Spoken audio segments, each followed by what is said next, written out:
Hello. So tonight's topic of discussion is teenage drivers and accidents. This topic kind of hits home for me because I have two teenage drivers within my home. One driving now and one not driving yet, so I can still work on her while I'm working on the first one. How many of you have teenage drivers within your home? And how many of you know a teenage driver that you're kind of concerned about their driving skills and where did they learn them from? So this kind of hits home for me, and it intrigued me to learn more about it and help educate some other people too, so they can help teach and be alert for their teenagers or somebody that they knew. For me, it hits home for me because my son was involved in a car accident at the age of 16. To be short and simple for you, he was hanging out with a group of friends. 7 people piled up into this little small Honda, took off to the country. They decided to get high while they were out there, and on their way, before they made it back home, the driver of the vehicle decides to tell my son, if you want to go back home, you need to get in the trunk of the car. My son, being new to the group, wanting to fit in with everybody, got into the trunk of the car. Well, the driver, not having any concern for anybody else in the vehicle, nor the concern for my son in the trunk, proceeds to drive reckless on his way back. He stopped 3 times to do donuts in the street. On his 3rd round of trying to go somewhere and do donuts and driving reckless, he lost control of the vehicle. The vehicle flipped 3 times. On the 3rd flip, my son was ejected out of the trunk of the vehicle, landed in the middle of the road. He had some severe injuries and was hospitalized for 2 weeks. Now, this kind of hits home for me because I want to be able to help other mothers and other people educate their children, so they're not thinking that getting into a car is fun and now they're free. All teenage drivers get their driver's license and they're like, yay, I'm free. I get to get rid of my parents. I don't need any supervision. I can just come and go. That's why I chose to look more into this. I went in and did some statistics from CDC.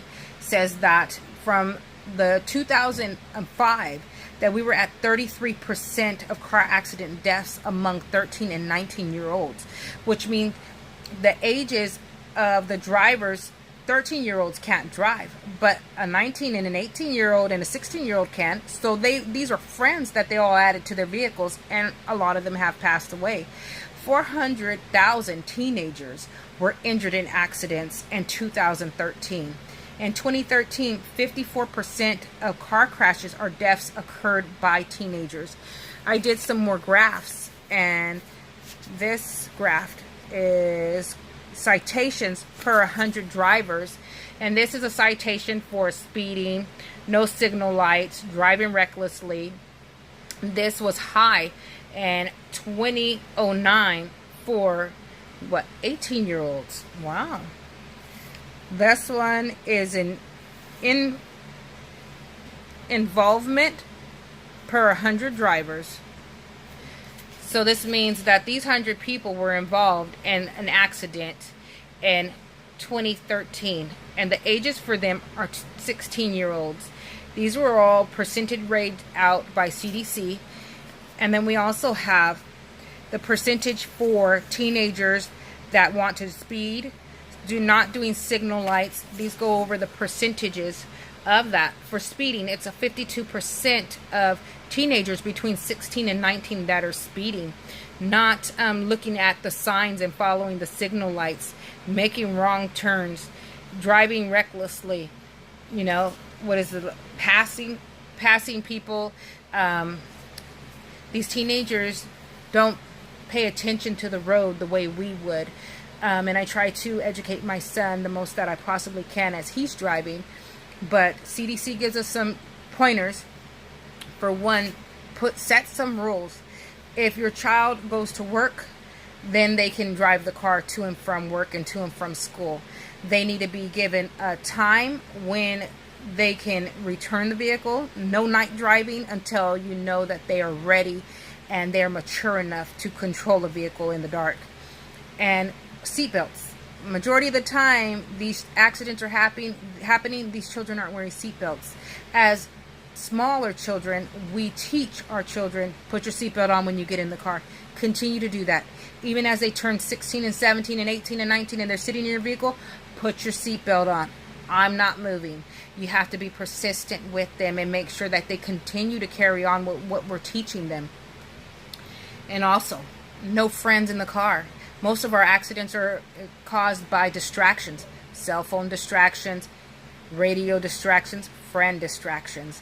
So until we know that they're ready for the road, and until we know that they can come and go and be safe, then we should make sure as parents that we set these goals and these rules for our children.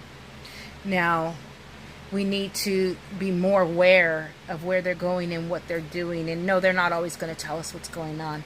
But I feel if we set our grounds, set these rules in place, and stay firm and strong with them, I feel that we would be able to make a difference in our teenagers' lives and a difference in someone else's lives.